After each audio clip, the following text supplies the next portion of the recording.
যারা ভাত খেতে পছন্দ করে না তাদের জন্য আজকের এই রেসিপি। ছোটবেলায় আম্মুর হাতে অনেক খেয়েছি এটা। তো আমার ছেলে ভাত খেতে একদমই পছন্দ করে না, তাই আমি মাঝে মাঝে ওকে এটা করে দিই। এটা কিন্তু তার ভীষণ পছন্দের। তো এখানে একটু তেল দিয়ে দিয়েছি, পেঁয়াজ রসুন দিয়ে দিয়েছি 2টা ডিম।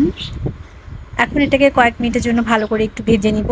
ভাজা হয়ে গেলে এখানে ছোট ছোট করে টুকরো করা টমেটো দিয়ে দিলাম, কারণ টমেটো ওর খুব পছন্দের।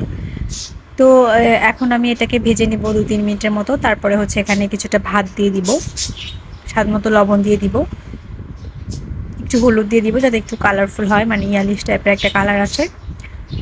তো তারপরে কয়েক মিনিট এটাকে একটু লো টু মিডিয়াম আঁচে এটাকে ভেজে নিব। স্বাদ মতো মরিচ দিয়ে দিলাম।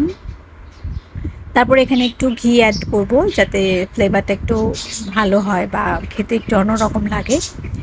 তো এই ছিল আজকের রেসিপি। ভালো লাগলে লাইক কমেন্ট শেয়ার দিবেন। আপনারাও একবার বাসায় ট্রাই করবেন।